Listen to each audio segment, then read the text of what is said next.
Ojalá te mueras ya, viejo inútil, estorbas hasta respirando. Aquellas palabras, cargadas de un desprecio venenoso, salieron de la boca de Macarena, mi esposa, rompiendo de golpe la frágil armonía del almuerzo de domingo en Toledo. El crujido de los cubiertos al caer sobre la porcelana fina de la mesa familiar resonó como un disparo en el comedor, congelando las sonrisas falsas y el aire entre los comensales. Miré mis manos gastadas por el tiempo, marcadas por las cicatrices del esfuerzo, las mismas manos que habían levantado cada viga de aquella lujosa propiedad y que habían generado cada euro que pagaba el vino caro que ella sostenía con arrogancia. No respondí, no grité, ni permití que la humillación alterara la dignidad de mi silencio, porque sabía algo que ella ignoraba por completo. El hombre de porte elegante y terno oscuro, que yo mismo había sentado a mi lado derecho en la mesa, no era un simple invitado de cortesía, sino don Ildefonso Sanchís, o notario senior da comarca, que aguardaba pacientemente el final de aquella farsa para abrir el sobre oficial que dictaría el día del juicio final para los traidores. Antes de continuar, suscríbete al canal, activa la campanita, porque todos los días tenemos nuevas historias. Deja tu like y cuéntanos en los comentarios desde qué ciudad nos estás viendo. Mi nombre es Faustino Bermejo, tengo 63 años de edad y durante más de 3 décadas me desempeñé como ingeniero de caminos, canales y puertos por toda la geografía de España. He pasado mi vida entera calculando la resistencia de los materiales, diseñando estructuras capaces de soportar el peso de las tormentas y la presión del agua, asegurándome de que cada plano tuviera cimientos inquebrantáveis. Apliquei essa mesma lógica matemática à administração de minhas finanças, logrando acumular um patrimônio sólido em euros que, ingenuamente, creí que serviria para proteger o futuro de minha família até o final de meus dias. Me jubilé con honores, buscando la tranquilidad que da el deber cumplido, y decidí que nuestra residencia en los alrededores de Toledo sería el santuario donde envejecería con orgullo. Sin embargo, la psicología humana no sigue las leyes de la física. En los cimientos que yo consideraba más seguros, los de mi propio hogar, se habían estado agrietando en silencio bajo mis propios pies sin que yo lo notara. Durante os últimos meses, a atmosfera em nossa grande casa de pedra colonial havia cambiado de forma sutil, transformando-se em um território de frieza e desdém dissimulado. Macarena, a mulher que me havia acompanhado por 30 anos de matrimônio, começou a tratar-me com uma indiferença que rozava la crueldade, apartando a mirada cada vez que eu entrava em uma habitação ou respondendo a minhas perguntas com monossílabos secos. A princípio, tentava justificar seu comportamento atribuindo-lo ao cansaço ou às preocupações próprias da idade, mas o instinto de um engenheiro está habituado a detectar as falhas estruturais antes de que a ponte colapse. Havia murmúrios que se cortavam de tajo quando meus passos ecoavam no corredor, e olhares rápidos carregados de uma impaciência inexplicável que faziam com que o ar na sala de estar se sentisse denso e asfixiante. Eu me havia convertido em um habitante invisível de minha própria criação, uma sombra incômoda que estorbava nos planos de quem operava nas sombras do meu patrimônio. La soberbia de Macarena se alimentava de uma suposição errônea que muitos cometem com los hombres que superan los 60 años. Confundió mi tranquilidad con debilidad e meus cabelos brancos com falta de lucidez biológica. Pensava que o velho engenheiro estava demasiado cansado para revisar as contas, demasiado confiado para questionar os movimentos de dinheiro ou as misteriosas ausências que duravam tardes inteiras sob a desculpa de mandados banais. Ela andava pela casa com o ar superior de quem se considera a dona do tabuleiro, ignorando que quem passou a vida fiscalizando obras de grande envergadura possui uma visão periférica desenvolvida para notar a menor anomalia na mistura do concreto. Cada suspiro de fastídio que ela lançava ao meu lado no sofá, cada comentário mordaz sobre meu estilo de vida austero, eram pequenas pedras que caíam de uma estrutura que já estava condenada por sua própria ganância. Em aquele comedor iluminado pela luz suave do meio-dia, as velas acesas nos candelabros de prata proyectavam sombras que pareciam prever o desastre legal que estava por desencadear-se. Os parentes que assistiram ao almoço, convidados sob o pretexto de uma celebração de união familiar, que agora se revelava como uma armadilha de humilhação pública, permaneciam imóveis, com as respirações contidas e as taças suspensas. A comida, um lombo ao forno que exalava um aroma a tomilho e especiarias, começou a esfriar nos pratos, enquanto o silêncio se estendia como uma mancha escura sobre a toalha de linho branco. Borja Villa-Lobos, meu genro, o marido de minha única filha, limpou os lábios com o guardanapo de forma lenta, exibindo uma tranquilidade que delatava sua cumplicidade na farsa, embora tentasse disfarçá-la com uma falsa expressão de surpresa. Antes de que aquela frase terrível fosse pronunciada no banquete, eu já havia passado semanas processando a dor da traição através de um filtro de racionalidade e frieza, preparando-me para o momento em que a verdade teria que ser exposta sem anestesia. Não havia espaço para lamentações sentimentais, nem para explosões de ira quentes, que só servem para alertar o inimigo antes de que a rede legal esteja perfeitamente fechada. Um engenheiro sabe que quando uma coluna está podre por dentro, não se perde tempo tentando remendá-la com cosméticos. Aceita-se a perda, busca-se o suporte dos profissionais adequados e planeja-se a demolição controlada com precisão cirúrgica.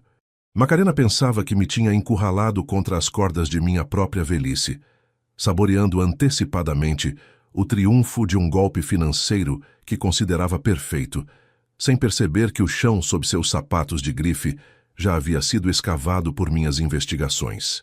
Dom Ildefonso Sanchis, mantendo a postura impecável que caracteriza os homens da lei, com décadas de experiência nos tribunais e cartórios da Espanha, permaneceu com os olhos fixos na taça de vinho, sem que um único músculo do seu rosto revelasse o que continha a pasta de couro que descansava no chão, ao lado da sua cadeira.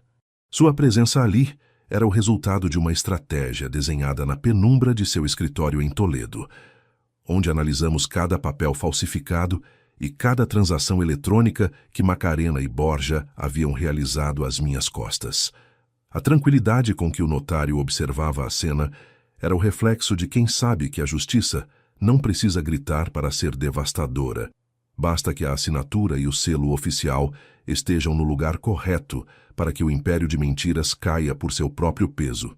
Olhei para Macarena uma última vez antes de que a realidade se rompesse, observando os detalhes de sua expressão contorcida pela raiva e pela pressa de ver-me destruído perante as testemunhas que ela mesma havia reunido. Seu colar de pérolas brilhava sob os refletores do teto. Um adorno caro pago, com os dividendos de um projeto de porto que gerenciei no norte do país. Uma ironia material que só tornava a situação mais nítida para mim. Ela acreditava que aquela tarde seria o ato final de minha capitulação, o dia em que o velho inútil assinaria a procuração que entregaria o controle absoluto dos bens para as mãos dela e de Borja, livrando-os da incômoda tarefa de simular afeto.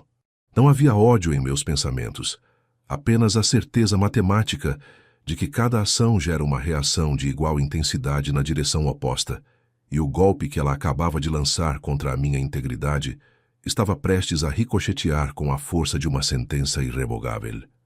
El tintero de cristal tallado golpeó la superficie de caoba de mi escritorio de Toledo con un tintineo seco mientras don Ildefonso Sanchis acomodaba las gafas sobre el puente de su nariz. El sonido cortó la pesadez de aquella tarde de principios de otoño, un par de semanas antes de que todo estallara en el comedor de nuestra finca. Afuera de las ventanas, los árboles del jardín dejaban caer las primeras hojas amarillentas sobre el suelo de piedra, y el viento sutil traía un olor a tierra mojada que entraba por la rendija del balcón. El notario deslizó un documento oficial de bordes nítidos hacia mí, manteniendo una expresión de severidad que delataba que lo que estábamos a punto de desenterrar no admitía ningún tipo de ligereza profesional. Mi nombre es Faustino Bermejo, tengo 63 años de edad, y durante más de 3 décadas me desempeñé como ingeniero de caminos, canales y puertos por toda la geografía de España.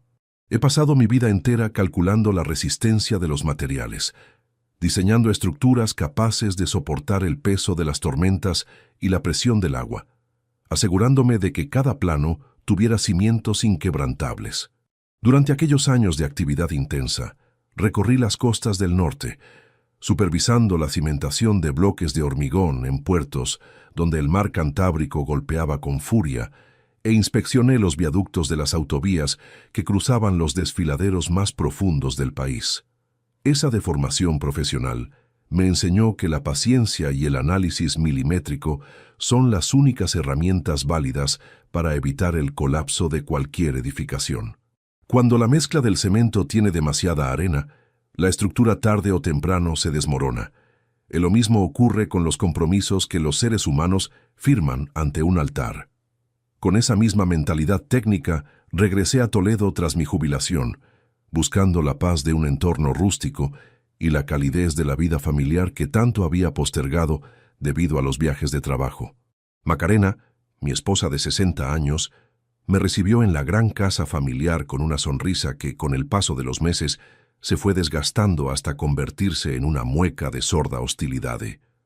Habíamos construido una vida cómoda, rodeados de lujos pagados íntegramente, con los euros que obtuve tras ganar el concurso internacional para el diseño del puente atirantado sobre el río Tajo, un logro que consagró mi carrera y aseguró nuestra tranquilidad financiera.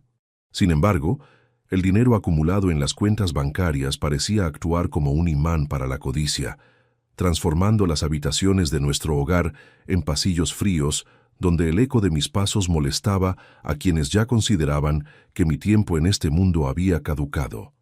Mi hija menor se había casado 2 años atrás con Borja Villalobos, un hombre de ademanes refinados y ambiciones desmedidas que jamás había logrado consolidar un proyecto laboral por sí mismo. Desde el primer día, noté que Borja miraba mi patrimonio con la avidez de un buitre que sobrevuela un terreno desértico, buscando la menor oportunidad para incrustar sus garras en los dividendos de mi jubilación. Macarena defendía a su genro con una vehemencia sospechosa, justificando sus fracasos financieros y exigiéndome constantemente que inyectara capital en empresas de logística que el joven supuestamente intentaba levantar en Madrid. Yo me negaba sistemáticamente, argumentando que un buen ingeniero no arroja materiales valiosos en un terreno pantanoso sin antes realizar un estudio de mecánica de suelos, una negativa que comenzó a cavar una fosa de resentimiento entre mi esposa y yo. El entorno de nuestra finca en Toledo, rodeada de olivares antiguos y muros de piedra caliza, comenzó a sentirse como una prisión vigilada. Macarena pasaba horas frente a la pantalla de su ordenador portátil en la sala de estar, cerrando la tapa de golpe cada vez que yo entraba a buscar un libro o a servirme una taza de café. Las conversaciones entre ella y Borja se volvieron susurros apurados que morían de tajo en el instante en que mis zapatos de suela de cuero resonaban en las baldosas del pasillo. Yo fingía no darme cuenta de los cambios, adoptando el papel del viejo jubilado que prefiere la distracción del jardín y la lectura antes que las disputas domésticas. Pero mi mente continuaba registrando cada anomalía con la precisión de un sismógrafo. Las cuentas de gastos comunes que antes se mantenían estables comenzaron a reflejar retiros inusuales, pequeñas cantidades de euros que desaparecían bajo conceptos ambiguos de mantenimiento que yo jamás había ordenado. Don Ildefonso Sanchís interrumpió mis recuerdos golpeando suavemente el papel oficial con la punta de su pluma estilográfica de oro. El silencio en el despacho del notario era total, apenas roto por el tic-tac pausado del reloj de péndulo que colgaba detrás de su silla de cuero marrón. El documento frente a mí detallaba los movimientos de la sociedad patrimonial que yo había fundado para proteger los bienes familiares, una estructura legal que consideraba inexpugnable ante cualquier ataque externo. El notario exhaló un suspiro pesado, se quitó las gafas y me miró fijamente con los ojos entornados, revelando una expresión que combinaba la lástima profesional con la gravedad de quien custodia los secretos más oscuros de una comarca. Faustino, la columna principal de tu patrimonio ha sido perforada desde dentro, me dijo don Ildefonso, manteniendo la voz baja pero firme, proyectando un tono que hizo que el aire en el despacho se volviera denso. Los registros digitales del catastro muestran un movimiento que no se realizó desde tu terminal habitual de Toledo, sino desde una dirección de red ubicada en el centro de Madrid, la zona donde tu genro tiene registradas sus oficinas ficticias. El corazón me dio un vuelco sutil, pero mis manos permanecieron quietas sobre el reposabrazos de madera, obligándome a mantener la compostura del ingeniero que evalúa los daños de una grieta estructural. El papel que el notario extendió ante mis ojos contenía la copia de una solicitud formal de revisión de testamento y una solicitud de poderes notariales absolutos sobre mis cuentas corrientes en euros. La firma al pie del documento digital se parecía a la mía, imitando la inclinación de los trazos y la presión que suelo aplicar con mi pluma fuente, pero el ojo experto de don Ildefonso había detectado una uniformidad artificial que delataba el uso de un software de clonación de rúbricas. El documento exigía el traspaso inmediato de las facultades de administración a favor de Macarena Osorio, alegando un supuesto deterioro en mi capacidad cognitiva debido a la edad, una calumnia redactada con una frialdad legal que me cortó la respiración. Salí del despacho del notario con la carpeta bajo el brazo, subí a mi coche y manejé de regreso a la finca bajo un cielo gris que amenazaba tormenta. El camino de Toledo estaba desierto. Los campos de trigo seco pasaban borrosos a mi izquierda, mientras mi mente organizaba la información con una frialdad matemática que desplazaba temporalmente la profunda tristeza que amenazaba con romperme el pecho. Mi esposa y el marido de mi hija estaban operando de forma conjunta para anularme civilmente, convirtiendo mis 30 años de esfuerzo en un botín que planeaban repartirse mientras yo aún respiraba en la habitación contigua. Al llegar a casa, estacioné el vehículo en el garaje y entré por la puerta trasera de la cocina, moviéndome con el mayor sigilo posible sobre el suelo de granito. Desde el pasillo que conectaba con el patio interior, escuché la voz de Macarena, inusualmente baja, hablando por teléfono desde la sala. Me pegué contra el muro de piedra, conteniendo el aliento mientras sacaba mi propio móvil para registrar el audio de la conversación que flotaba en el aire denso de la tarde.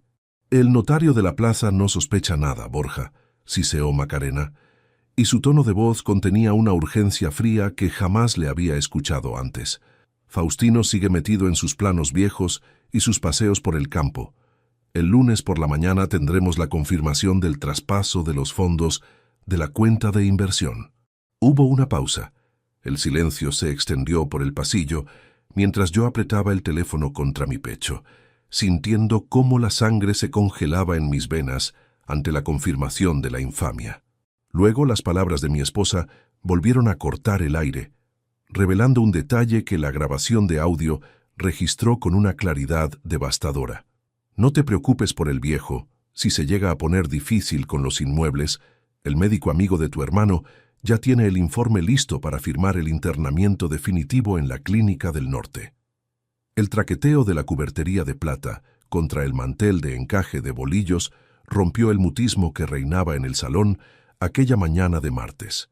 Macarena acomodaba las copas de cristal de Bohemia con un esmero inusual, mientras el perfume a cera de abejas y lavanda fresca flotaba en el aire, impregnando los pesados cortinajes que cubrían los ventanales de la finca de Toledo.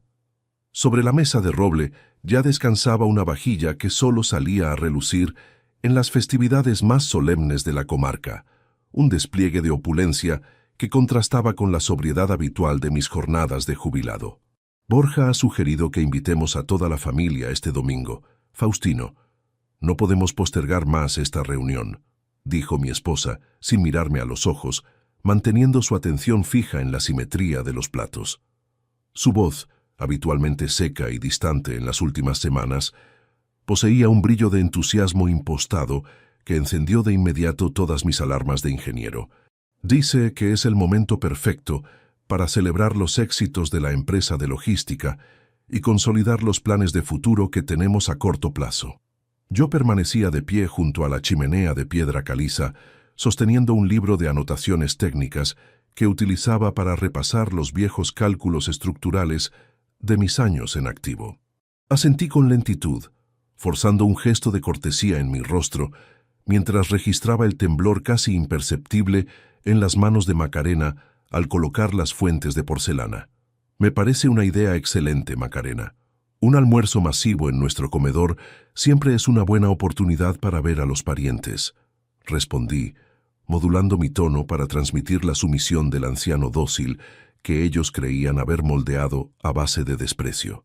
La prisa que dominaba cada uno de los movimientos de mi esposa durante los días siguientes delataba una urgencia que no se correspondía con un simple banquete dominical de cortesía familiar.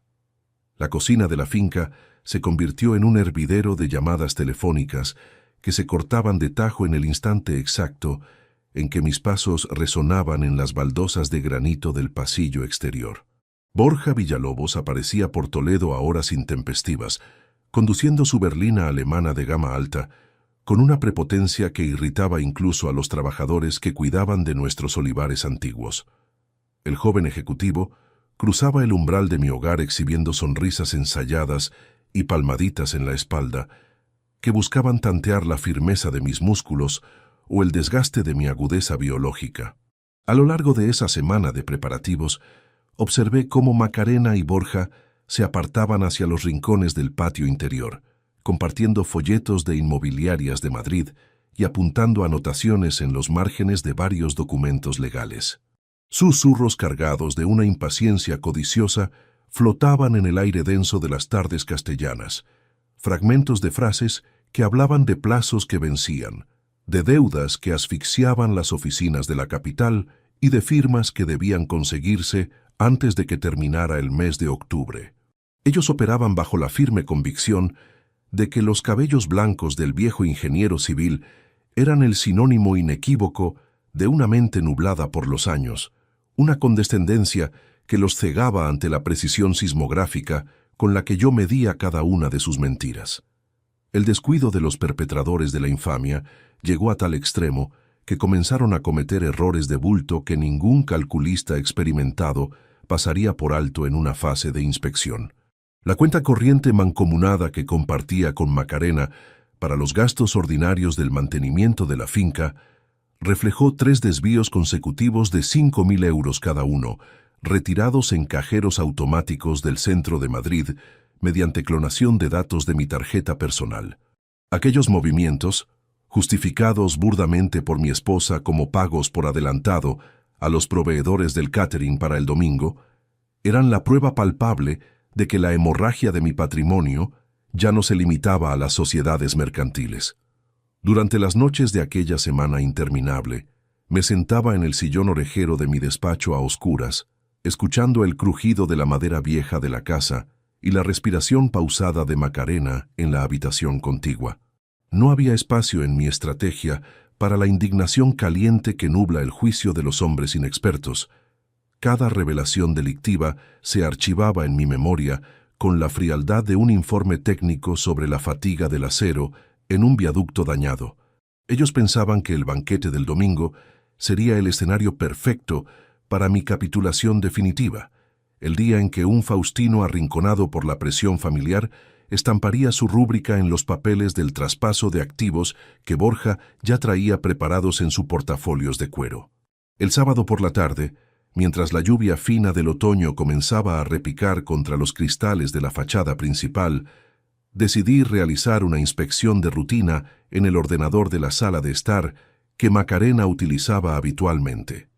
Aprovechando que ella había salido a la peluquería del pueblo para prepararse para la gran cita del día siguiente, encendí la terminal y accedí al historial de navegación compartida que se guardaba de forma automática en la red local de la casa. Los dedos me temblaron levemente al pulsar las teclas, pero mi vista permaneció fija en la pantalla fluorescente, procesando los datos con la frialdad de quien audita los libros contables de una constructora en quiebra. Las búsquedas digitales realizadas desde nuestra IP de Toledo durante los últimos 10 días revelaban una planificación que iba mucho más allá de un simple fraude patrimonial o una falsificación de firmas digitales. Alguien en aquella casa había estado consultando foros médicos especializados en el tratamiento del deterioro senil severo, buscando direcciones de centros de internamiento psiquiátrico ubicados en los desfiladeros de los Pirineos, zonas aisladas del norte de España donde las comunicaciones con el exterior eran prácticamente inexistentes. El horror se materializó en mi pecho como un bloque de hormigón helado al comprobar que también se habían descargado formularios oficiales del Ministerio de Justicia para la solicitud de incapacitación civil urgente por vía de urgencia familiar. Cerré el ordenador portátil justo a tiempo, escuchando el rugido del motor del coche de Macarena regresando por el camino de grava de la entrada principal. Me deslicé hacia el pasillo en silencio, colocándome la chaqueta de lana con la parsimonia habitual del viejo jubilado que solo busca el calor de la chimenea para mitigar los dolores de los huesos causados por la humedad del otoño. La puerta principal de madera maciza se abrió con un gemido de las bisagras y mi esposa entró cargada de bolsas de la compra, con las mejillas encendidas por el frío de la tarde y una mirada de triunfo oculto que me hizo apretar los dientes. «Faustino, Borja acaba de llamarme desde Madrid. Dice que el almuerzo de mañana será inolvidable para todos nosotros», exclamó ella mientras colgaba su abrigo en el perchero del recibidor, dedicándome una de esas sonrisas vacías que antes solían engañarme por completo. Ha preparado un detalle especial que presentará justo antes del postre, algo que asegura que nos dará la estabilidad que tanto necesitamos en esta etapa de la vida. Sostuve su mirada con una serenidad de piedra, asintiendo levemente, mientras tomaba una de las bolsas para ayudarla a llevar los ingredientes a la cocina de granito. «Me alegra oír eso, Macarena. El domingo será un día de grandes revelaciones para la familia», contesté, permitiendo que un tono conversacional casi afectuoso ocultara la absoluta determinación legal que ya operaba en mi cabeza. Mientras colocaba los frascos sobre la encimera, mis dedos rozaron el fondo de mi bolsillo interior, donde guardaba el dispositivo de memoria con los registros del desfalco y una nueva prueba que don Ildefonso me había enviado por mensajería urgente esa misma tarde. Un informe de la jefatura de tráfico que vinculaba la berlina de mi genro con una propiedad secreta en la costa levantina a nombre de una corporación que yo jamás había autorizado. La lluvia golpeaba con fuerza los neumáticos de mi coche mientras avanzaba por la circunvalación de Toledo, con las escobillas del parabrisas marcando un ritmo frenético sobre el cristal empañado. Eran las 8 de la mañana del miércoles anterior al banquete cuando detuve el vehículo frente a las oficinas de contabilidad de la familia, un edificio de ladrillo visto situado en una zona discreta de la ciudad. Llevaba la chaqueta empapada por los pocos pasos dados desde el aparcamiento, pero mis manos sujetaban el pomo de la puerta principal con una firmeza que no admitía titubeos ni flaquezas de última hora. El interior del despacho de gestión contable estaba sumido en un silencio gélido, apenas alterado por el zumbido constante de los archivadores electrónicos y las pantallas de los ordenadores que parpadeaban en la penumbra. Felipe Bustamante, nuestro contable de confianza desde hacía más de una década, me esperaba de pie junto a su mesa de roble, con una pila de carpetas manila esparcidas ante él y el rostro surcado por una profunda preocupación profesional. El olor a papel viejo y el café amargo recién hecho flotaban en la estancia, acentuando la gravedad de una reunión que yo mismo había solicitado con carácter de urgencia tras las sospechas que venían rumiando en mi cabeza. «Faustino, entra y cierra la puerta con llave.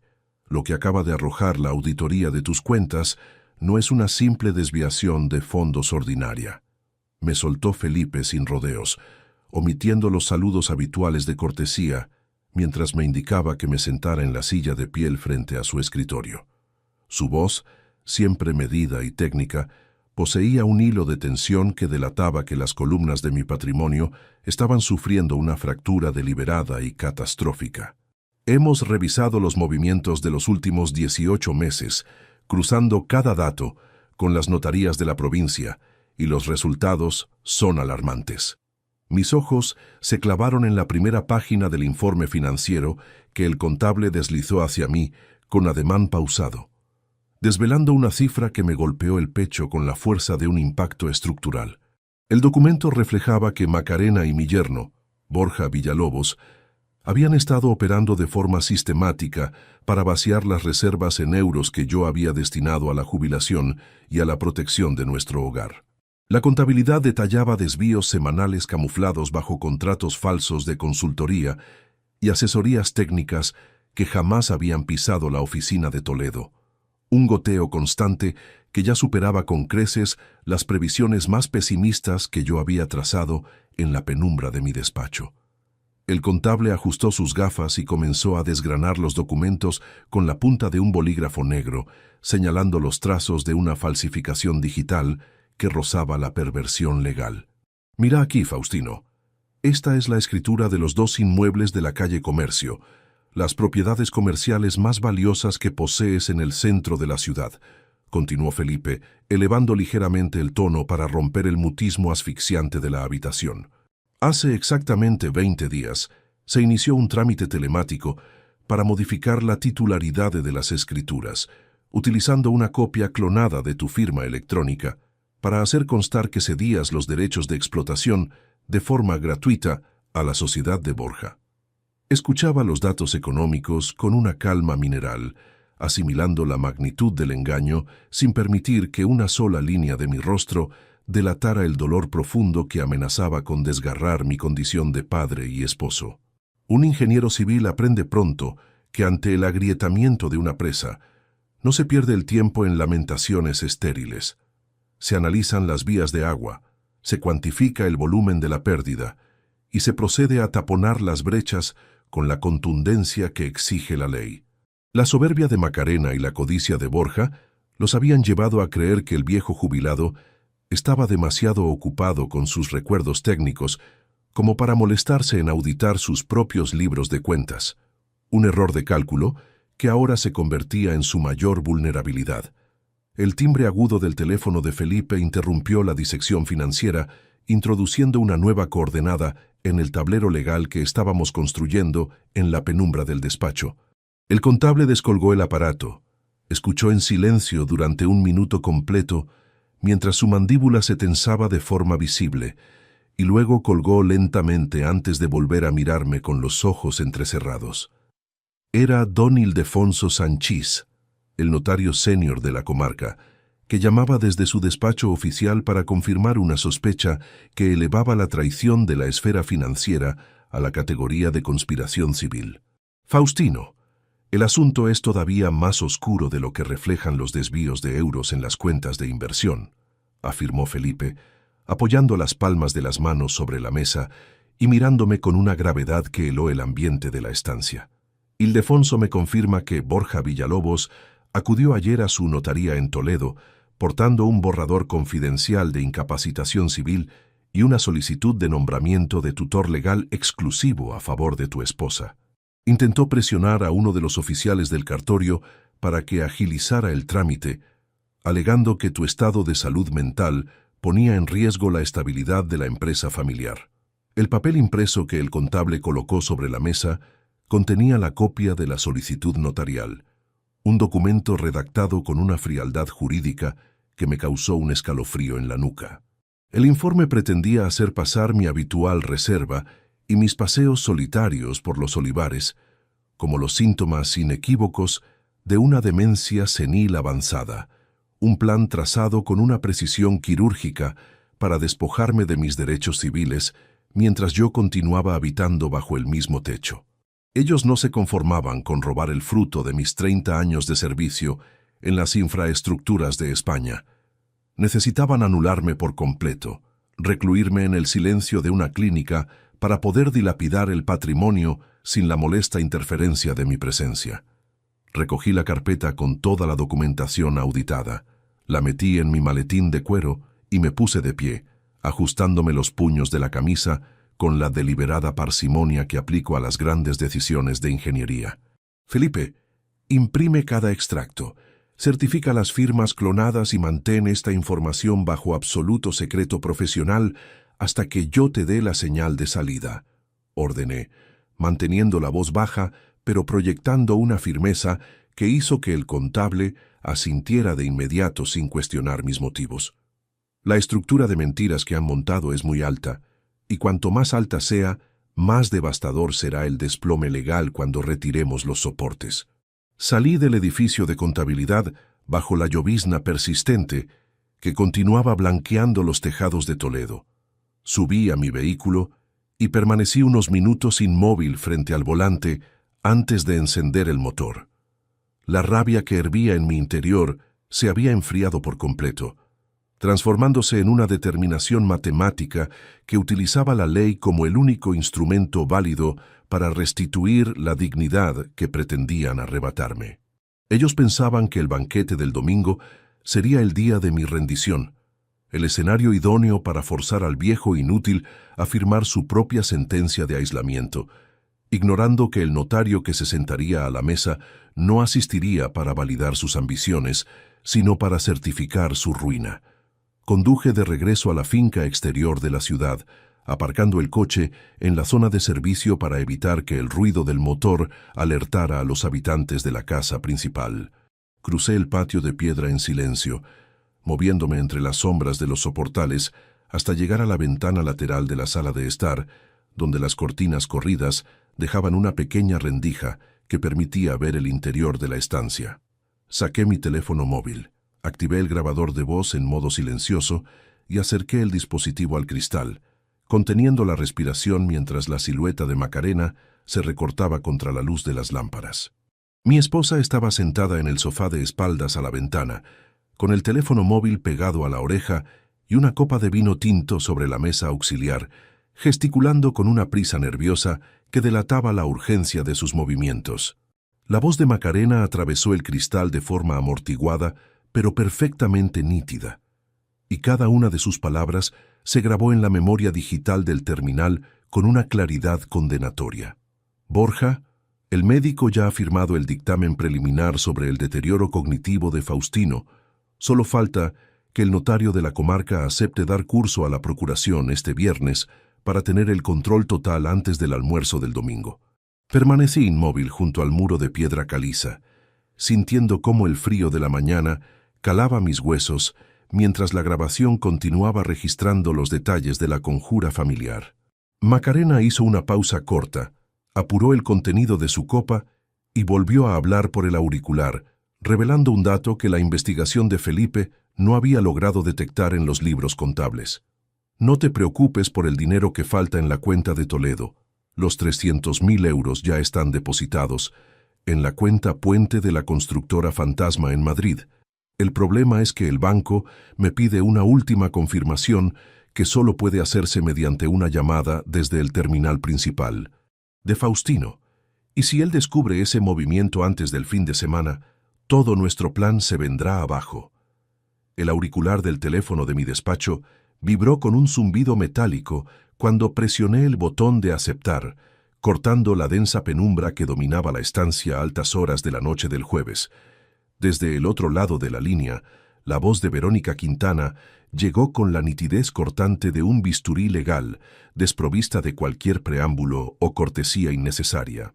El segundero del reloj de pared avanzaba con un ritmo estricto, iluminado apenas por el resplandor azulado de mi tableta, donde los extractos bancarios seguían abiertos en un bucle interminable de cifras rojas.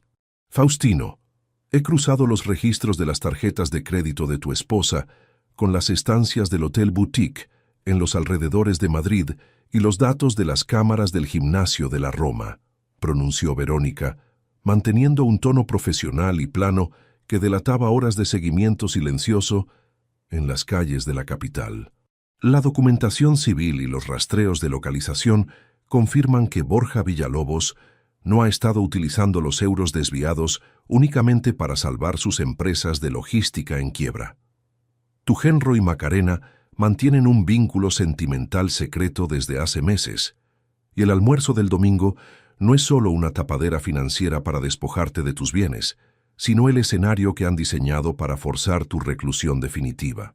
Mis dedos se apretaron contra la carcasa de plástico del terminal, pero mi respiración permaneció inalterada, asimilando el peso de la infamia con la frialdad técnica que un calculista aplica cuando descubre que los soportes estructurales de un puente están totalmente carcomidos por la corrosión. La herida ya no se limitaba al desfalco económico de mi patrimonio. Mi propia hija, la joven que yo había criado con un esmero infinito y cuyos estudios en la capital pagué con el sudor de mis jornadas en los puertos del norte, estaba siendo utilizada por su propio marido y por su madre como un peón descartable en una conjura de codicia absoluta. Borja Villalobos había estudiado mis puntos ciegos familiares, explotando la soledad de Macarena y la aparente distracción del viejo ingeniero jubilado para construir un entramado criminal que pretendía arrebatarme hasta el aire que respiraba. La investigadora Quintana deslizó de forma telemática una serie de archivos de audio comprimidos hacia el servidor seguro que yo había instalado en mi terminal doméstico de Toledo. Los gráficos de onda de sonido parpadearon en la pantalla fluorescente antes de que el primer archivo comenzara a reproducirse, llenando el silencio asfixiante de mi despacho con las voces de los dos perpetradores materiales de la traición. Era una grabación captada apenas 24 horas antes en el jardín trasero de la Oficina de Logística de Madrid, un espacio oculto detrás de una fila de setos, donde ellos se creían a salvo de cualquier mirada inquisitiva.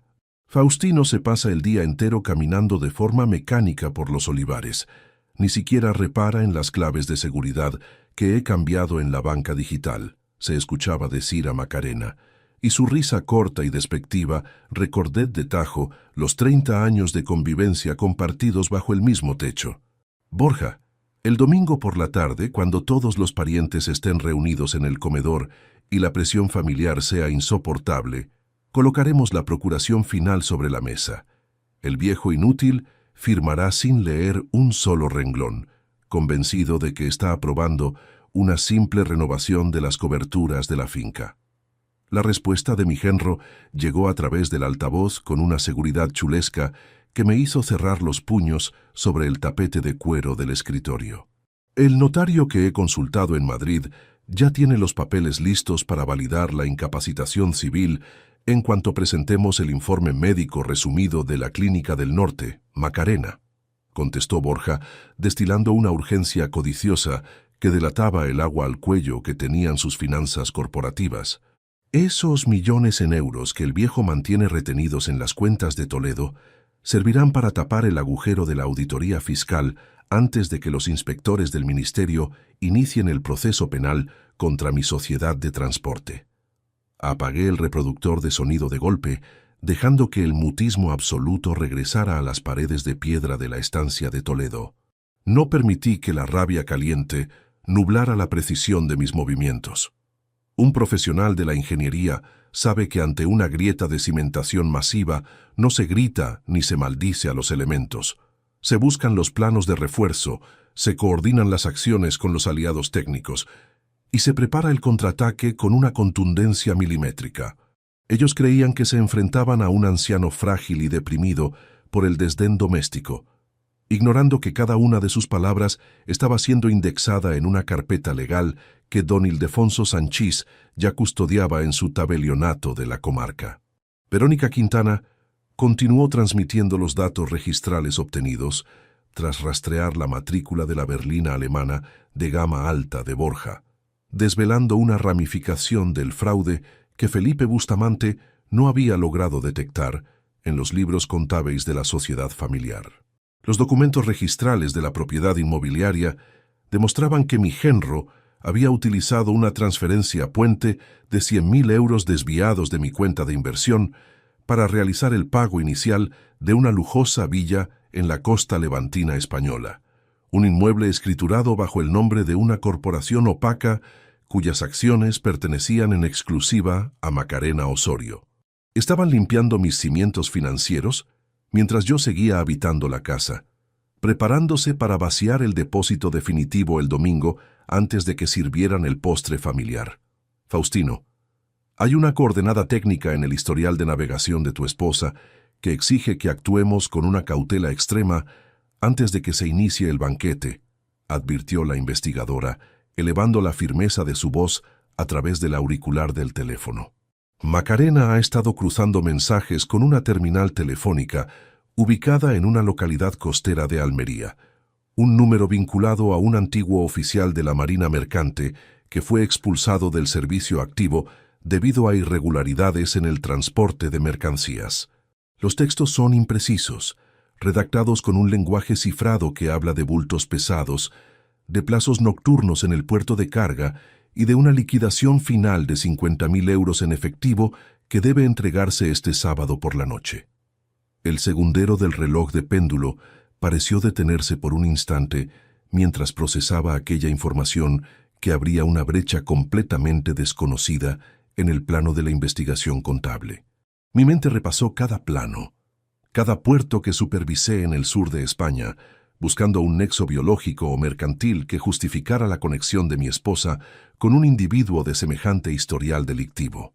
¿Qué papel jugaba un marino mercante inhabilitado en un desfalco patrimonial que supuestamente solo buscaba el control de unos inmuebles de Toledo e unas cuentas corrientes en euros? Mantén el control de la vigilancia sobre esa terminal en Almería, Verónica.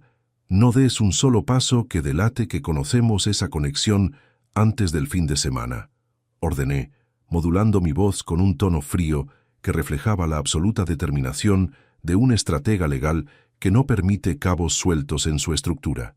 Don Ildefonso formalizará el bloqueo completo de los activos este viernes a primera hora de la mañana, retirando de forma definitiva las facultades de acceso digital de Macarena, lo que precipitará sus movimientos por pura desesperación económica.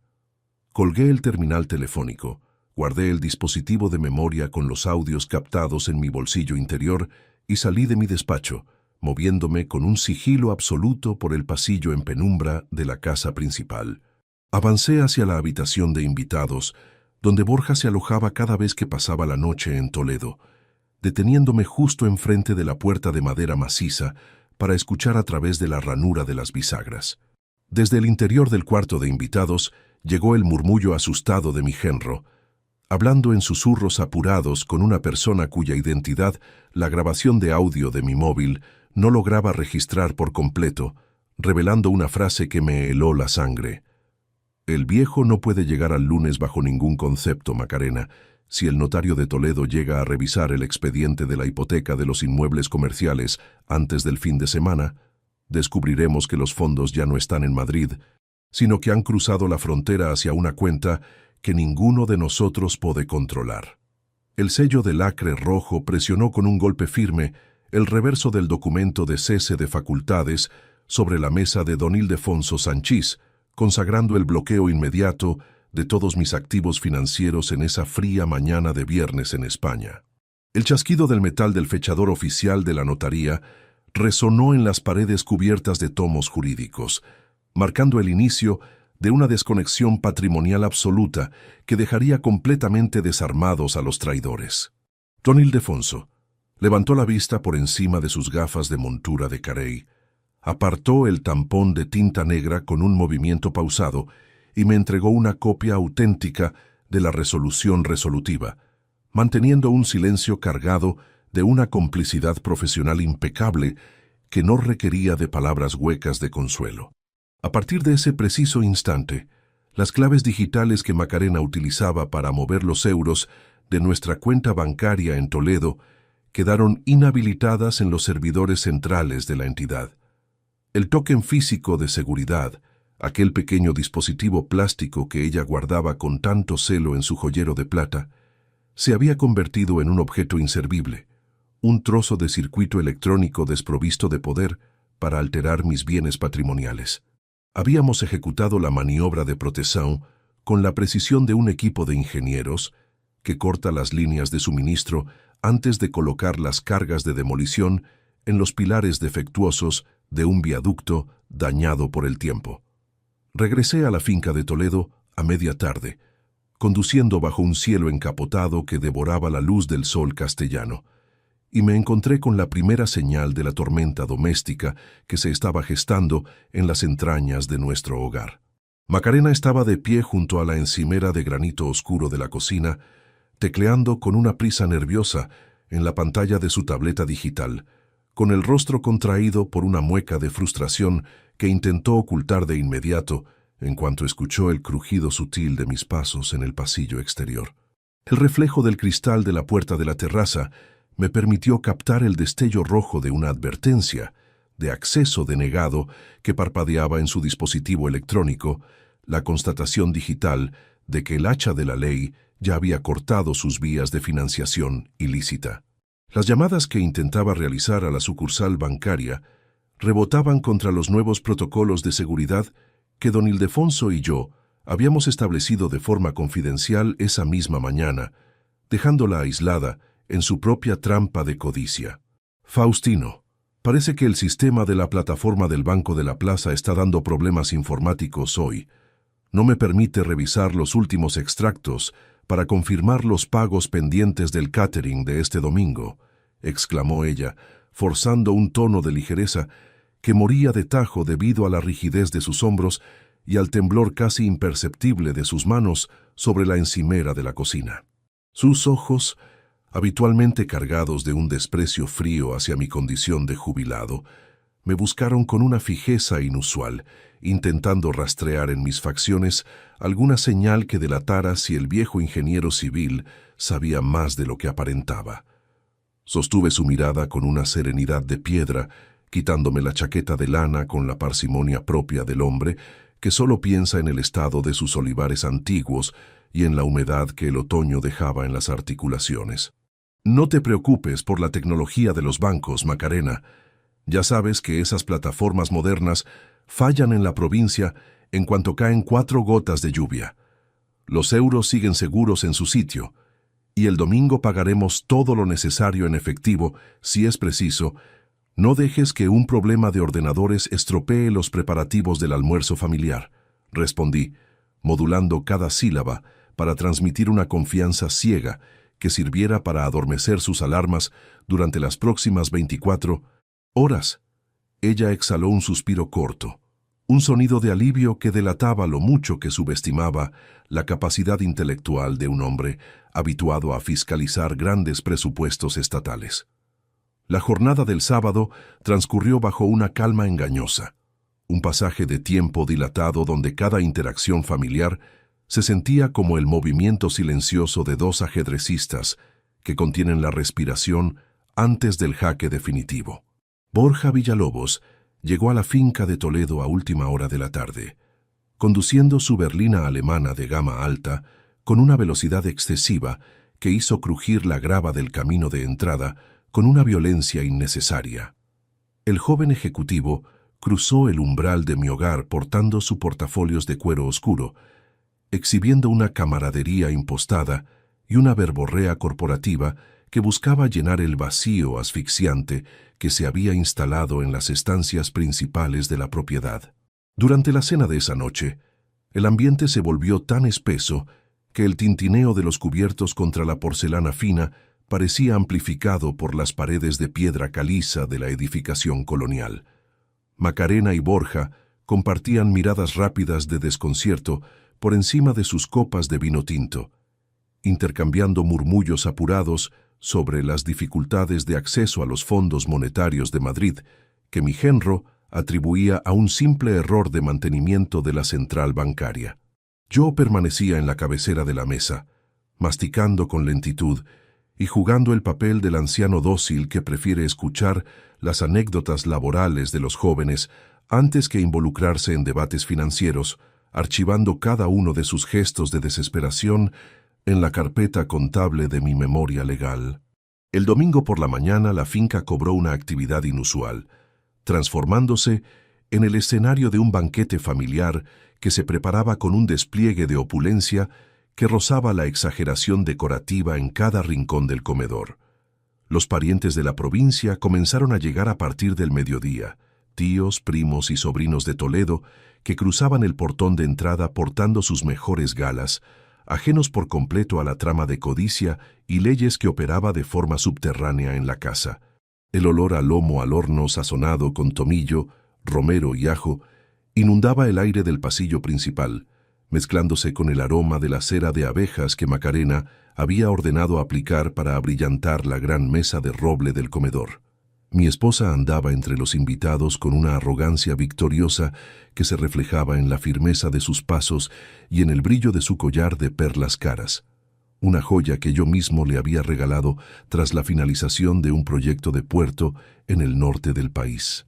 Se sentía la dueña absoluta de la situación, convencida de que aquella tarde sellaría la destrucción civil del viejo inútil que, según los planes que compartía con Borja, pasaría sus últimos días recluido en una clínica aislada de los Pirineos, desprovisto de voz y de voto sobre su propio dinero.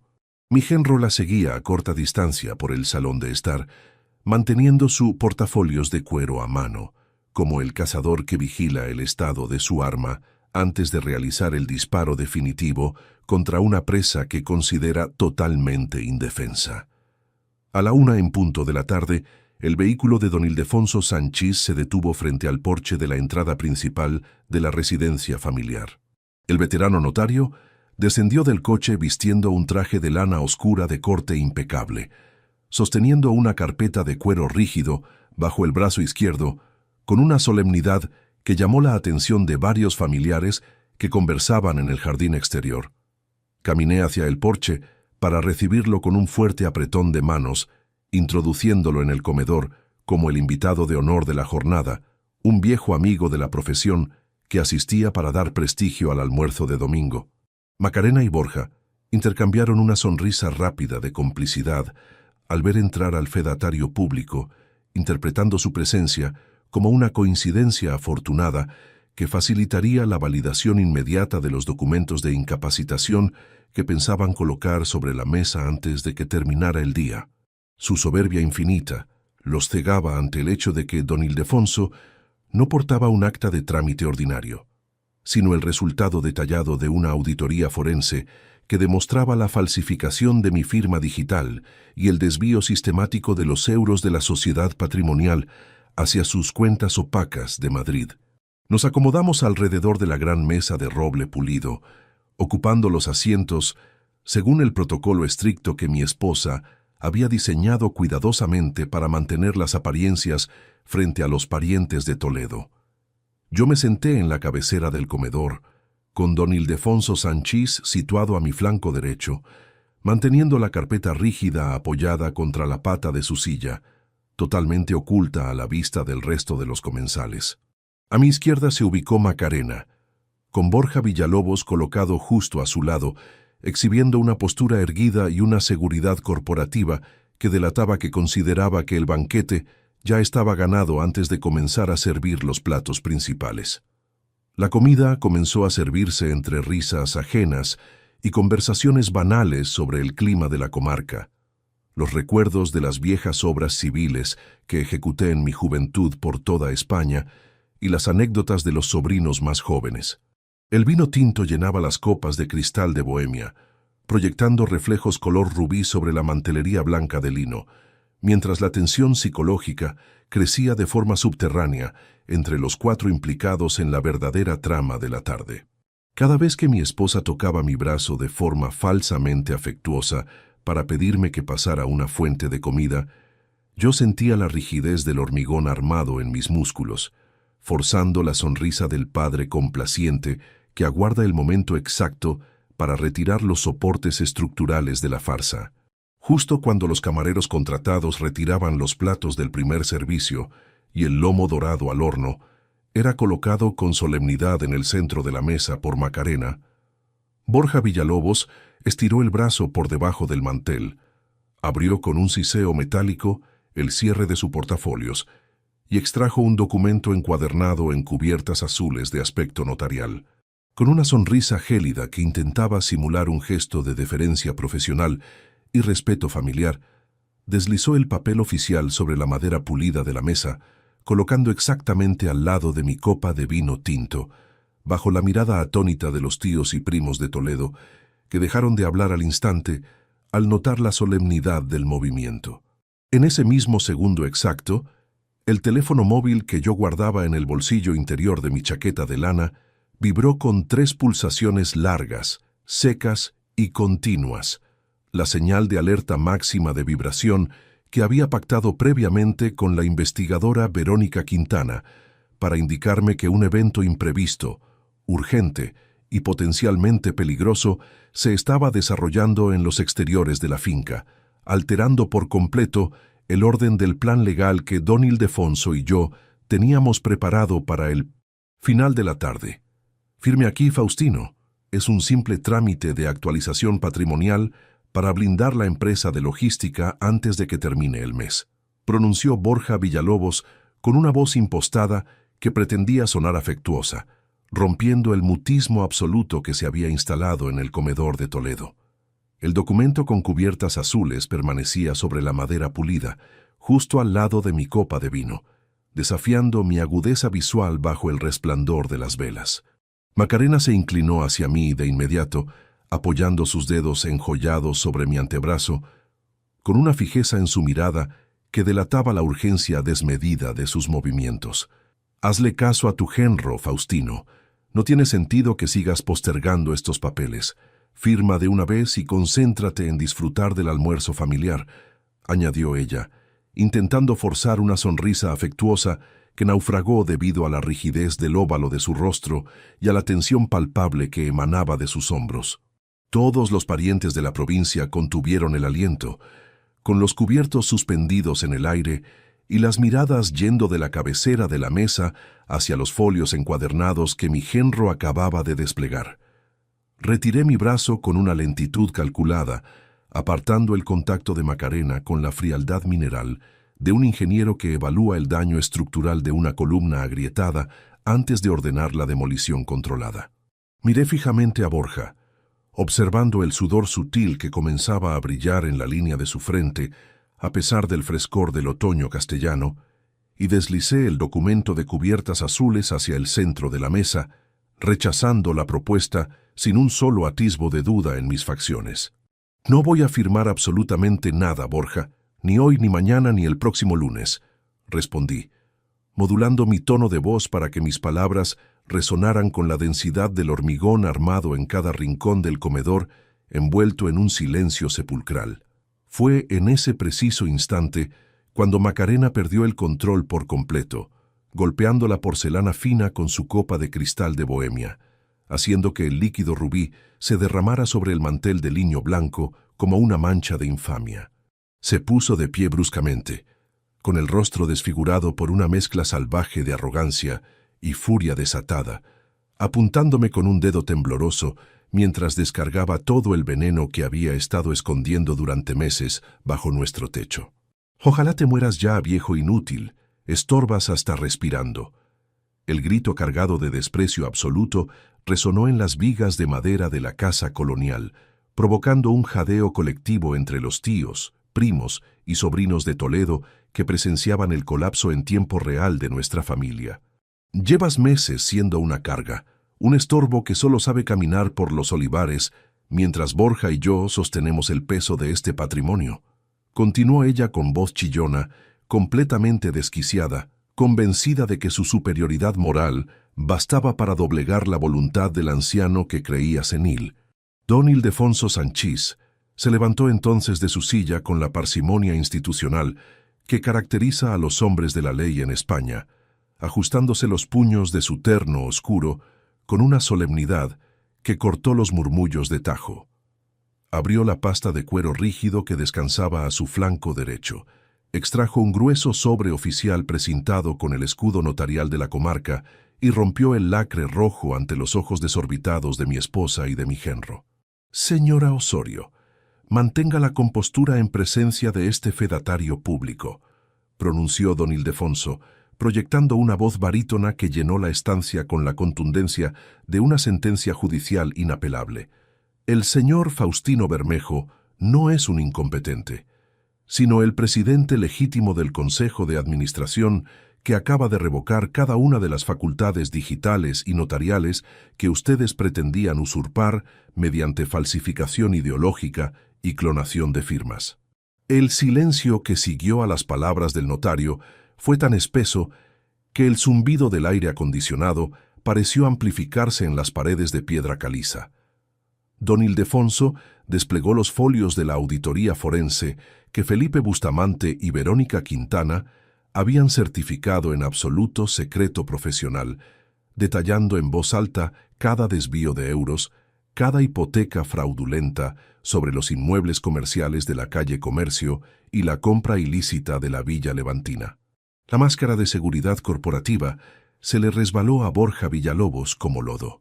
dejándolo con la boca abierta, pálido como un espectro, y aferrándose al borde de la mesa de roble para evitar que sus piernas, vencidas por el pánico físico, lo hicieran desplomarse sobre las baldosas.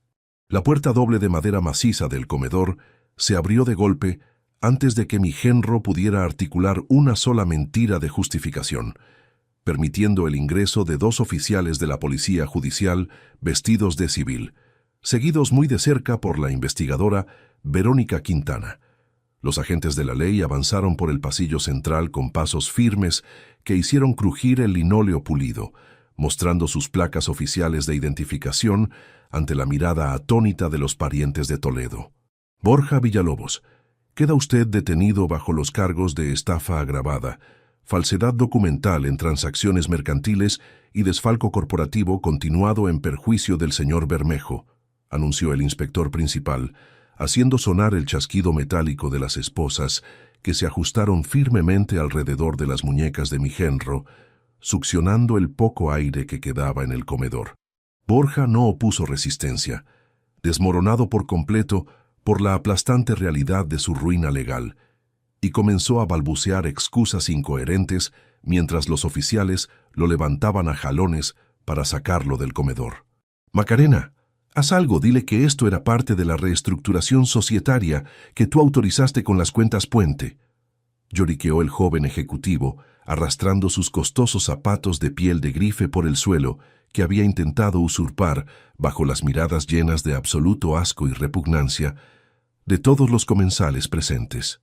Don Ildefonso Sanchís se giró entonces hacia mi esposa, que permanecía paralizada junto a su silla volcada, con las lágrimas de humillación corriendo por sus mejillas y destruyendo el maquillaje inmaculado que lucía con tanta soberbia al inicio del almuerzo. El notario extrajo un segundo requerimiento judicial de la carpeta rígida y lo depositó sobre la mesa de comedor, justo encima de la mancha de vino tinto que seguía extendiéndose por la toalla. «Señora Osorio, queda usted formalmente notificada del inicio del proceso de divorcio litigioso por causa de fraude patrimonial continuado», declaró el fedatario con frialdad matemática, así como de la orden judicial cautelar de alejamiento inmediato de esta propiedad de Toledo, dictada por el juez de guardia tras comprobarse el riesgo de insolvencia punible y el sabotaje de los activos familiares. Macarena cayó de rodillas sobre la alfombra colonial, aferrándose al dobladillo de mi chaqueta de lana, con unas manos que temblaban de forma violenta, desprovista por completo de la altivez con la que me había llamado viejo inútil unos minutos antes. «Faustino, por favor, soy tu esposa. Hemos estado juntos 30 años. Perdóname. Borja me manipuló con las deudas de la capital», sollozó de forma patética, arrastrándose por el suelo que el sudor de mi frente había pagado íntegramente. Retiré mi cuerpo hacia atrás con dignidad, apartando su agarre con una firmeza que no admitía espacio para la debilidad sentimental de un padre o un marido traicionado. El cimiento del matrimonio se había disuelto en el lodo de su propia codicia y no había plano de reconstrucción posible para lo que estaba podrido por dentro. Los parientes de Toledo comenzaron a levantarse de sus asientos uno a uno, arrojando los guardanapos sobre los platos de comida fría con gestos de profundo desprecio hacia la mujer que acababa de ser desenmascarada como una delincuente en su propio banquete. El comedor se fue vaciando en un silencio fúnebre, dejando solo el eco de los sollozos ahogados de Macarena, mientras Verónica Quintana la escoltaba hacia la salida trasera para que recogiera sus pertenencias personales bajo estricta supervisión policial. Me quedé a solas con don Ildefonso Sanchís en el centro de las ruinas de mi antigua vida, contemplando la mesa desordenada y los candelabros que seguían consumiéndose en la penumbra de la tarde castellana. La investigadora Verónica Quintana regresó a la estancia 5 minutos después, con el rostro serio y sosteniendo en su mano derecha el terminal telefónico incautado a mi genro, cuya pantalla parpadeaba de forma insistente con una notificación de llamada entrante proveniente del número desconocido de Almería. «Faustino, los agentes acaban de registrar el vehículo de Borja en el garaje exterior y han encontrado algo en el maletero que altera por completo la tipificación del delito de fraude. pronunció Verónica, bajando el tono de su voz a un registro gélido que hizo que don Ildefonso se enderezara de inmediato junto a su silla. No solo había contratos falsificados y euros en efectivo en las carteras de viaje.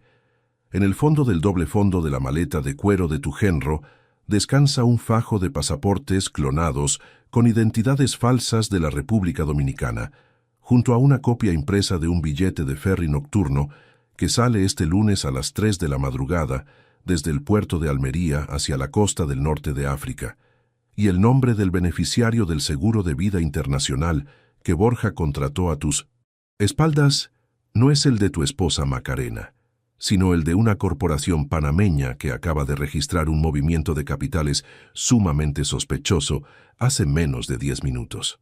El chorro de café caliente caía con un murmullo constante dentro de mi taza de cerámica blanca, rompiendo el silencio absoluto de la madrugada castellana. El vapor espeso ascendía lentamente hacia el porche de mi nueva residencia, disipándose en el aire fresco de una mañana de octubre de 2024. Al otro lado de la barandilla, el sol comenzaba a teñir de tonos dorados y rojizos el horizonte de la comarca. Un paisaje limpio de las sombras de la traición que un año atrás amenazaba con sepultarme en vida. Sostuve la taza de cerámica entre mis dedos, sintiendo el calor reconfortante del recipiente sobre mis palmas, apreciando la tranquilidad absoluta de un entorno que finalmente volvía a pertenecerme por completo. La intervención de la policía judicial aquella tarde de domingo en Toledo no fue el final del proceso, sino el inicio de una meticulosa deconstrucción legal que desmanteló por completo el entramado de codicia de los traidores. Los pasaportes clonados y los billetes de ferry nocturno descubiertos por la investigadora Verónica Quintana en el maletero de la berlina de Borja Villalobos cambiaron por completo la tipificación de los delitos fiscales. La unidad especializada en delitos económicos de la Guardia Civil actuó de forma fulminante durante la misma noche del banquete, activando alertas internacionales que permitieron congelar de inmediato la cuenta puente transfronteriza y la Corporación Opaca de Panamá, antes de que los euros desviados desaparecieran de forma definitiva. El invierno de 2024 se convirtió en un escenario de audiencias constantes y declaraciones formales en la Audiencia Provincial de Toledo. Asistí a cada una de las sesiones del juicio, vistiendo mis trajes habituales de ingeniero, manteniendo una postura erguida y una mirada firme que reflejaba la dignidad inquebrantable de un hombre que no se considera una víctima, sino el auditor que exige el cierre de cuentas. Borja Villalobos compareció ante el Tribunal de Justicia Penal, visiblemente demacrado, desprovisto de su arrogancia corporativa y de sus trajes de diseño, arrastrando los pies bajo la custodia de los funcionarios de prisiones. Las pruebas periciales presentadas por Felipe Bustamante, junto a las grabaciones acústicas interceptadas por Verónica, anularon cualquier posibilidad de defensa legal para mi genro. La sentencia definitiva dictada por el juez de la sala fue implacable, castigando la falsificación de documentos públicos y el desfalco continuado con una pena de 12 años de reclusión en un centro penitenciario de máxima seguridad. Borja escuchó el veredicto con la cabeza gacha y los ojos anegados en lágrimas de pura cobardía, sabiendo que sus oficinas ficticias en Madrid y sus delirios de grandeza ejecutiva se habían disuelto para siempre en las actas del tribunal. El patrimonio en euros que había intentado usurpar mediante firmas clonadas regresó íntegramente a mis cuentas de inversión, sellando la restitución total de los bienes que el sudor de mi frente había construido a lo largo de 3 décadas de servicio civil por toda España.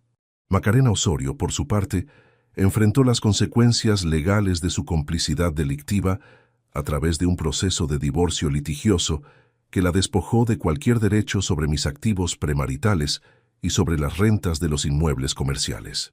El dictamen judicial no solo formalizó la separación definitiva de nuestros caminos tras 30 años de matrimonio, sino que le impuso una condena de 3 años de libertad condicional bajo supervisión del Ministerio y una inhabilitación civil absoluta debido a su participación directa en el intento de fraude patrimonial.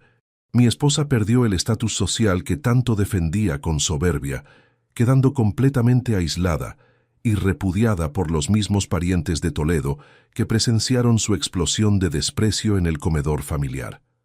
El verdadero trabajo de reconstrucción humana, sin embargo, se centró en la figura de mi hija, la joven que había permanecido ciega ante las manipulaciones sistemáticas de su madre y de su propio esposo. El impacto psicológico de descubrir que Borja y Macarena mantenían un vínculo sentimental oculto a sus espaldas la dejó inicialmente devastada, sumida en un mar de confusión y vergüenza que amenazaba con hundir sus propios cimientos emocionales. Como un verdadero padre, asumí la responsabilidad protectora de sostenerla durante los meses más oscuros de la tormenta, marcando límites estrictos, pero ofreciéndole el soporte necesario para que entendiera que el valor de un apellido se defiende con el trabajo honesto y la integridad del carácter. Mi hija inició los trámites de su propio divorcio de Borja, renunció a los lujos vacíos de la capital y comenzó a trabajar de forma humilde en un estudio técnico de provincias, ganándose cada euro con su propio esfuerzo diario. Decidí vender la gran finca colonial de Toledo 3 meses después de la finalización del juicio, pues cada rincón de piedra caliza y cada pilar del comedor permanecían contaminados por los ecos de las mentiras y los gritos de desprecio de aquella tarde de domingo. Un grupo hotelero andaluz adquirió la propiedad por una suma sustancial de euros, un capital que no guardé en mis cuentas corrientes para acumular polvo o atraer la codicia de nuevos parásitos familiares. Con el asesoramiento contable de Felipe, establecí la Fundación Educativa Bermejo, una organización civil dedicada en exclusividad a financiar becas de estudios para jóvenes de familias vulnerables que desean formarse en las carreras técnicas de ingeniería y arquitectura civil por toda España. También destiné una partida permanente de fondos monetarios para el sostenimiento de un hogar de acogida para huérfanos en la provincia, transformando el dinero que casi destruye mi vida en un motor de reconstrucción y esperanza para seres humanos que realmente aprecian el valor del apoyo desinteresado. Me mudé a una pequeña casa unifamiliar situada en los alrededores de Cuenca, una edificación sencilla de muros limpios y amplios ventanales que dejan entrar la luz primera de la mañana castellana. Aquí, entre planos antiguos, libros de historia y el silencio reconfortante de la naturaleza, logré sanar las heridas profundas de la traición gracias a las sesiones de terapia especializada y al apoyo incondicional de amigos de verdad como don Ildefonso Sanchís. He aprendido a caminar de nuevo por el mundo con la frente alta, sabiendo que la rectitud de la conciencia es el único cimiento que no puede ser socavado por la codicia ajena ni por las calumnias del entorno doméstico. El dinero puede comprar grandes fincas y joyas caras, pero jamás podrá comprar la integridad de un carácter, la firmeza de las agallas o el valor real de un apellido honesto, pronuncié en voz baja, mirando mis propias manos calejadas, mientras el sol de la mañana terminaba de calentar mi rostro en la terraza. Esas manos guardaban las cicatrices de las vigas de acero y del concreto vertido en las grandes infraestructuras del país, marcas biológicas de una vida de esfuerzo que ninguna mentira familiar lograría borrar. Había tenido que actuar con la frialdad de un villano legal para salvar el honor de mi hogar, apartando la podredumbre estructural antes de que la caída fuera definitiva, y el resultado de esa determinación matemática era la paz absoluta que ahora respiraba. Mi nombre es Faustino Bermejo, tengo 64 años de edad, habito en una casa limpia de traiciones y sigo construyendo mi propio camino con la dignidad intacta de un padre que supo defender lo suyo frente a la adversidad más dura de la vida. Si han escuchado esta memoria familiar de justicia poética y firmeza legal hasta el último segundo, les agradezco de corazón el apoyo constante que brindan a estas narraciones de la vida real. Ahora que los traidores cumplen sus condenas en prisión y los escombros morales han sido completamente desalojados de mi existencia, quiero hacerles una pregunta muy seria y directa para que me dejen sus valiosas perspectivas en la sección de comentarios que leo detenidamente todos los días. ¿Crees que fui demasiado severo y despiadado al sentar al notario don Ildefonso en el almuerzo familiar para desmascarar públicamente a Macarena y Borja, o la aplicación estricta de la ley penal era la única alternativa válida para salvar mi vida y proteger el futuro de mi hija? Sus palabras significan el mundo entero para este viejo ingeniero jubilado, así que asegúrense de estar suscritos al canal para acompañarme en los próximos relatos dramáticos donde la verdad siempre se impone con la frialdad del acero. Mantengan siempre los ojos bien abiertos ante las señales de alerta. Cuiden sus finanzas personales con recelo. Escuchen la voz de su intuición y mantengan la conciencia perfectamente tranquila hasta nuestra próxima cita. Si te gustó esta historia, dale like al video, suscríbete al canal y comparte tus impresiones en los comentarios. Para escuchar la próxima historia, haz clic en la caja de la izquierda. Gracias por vernos.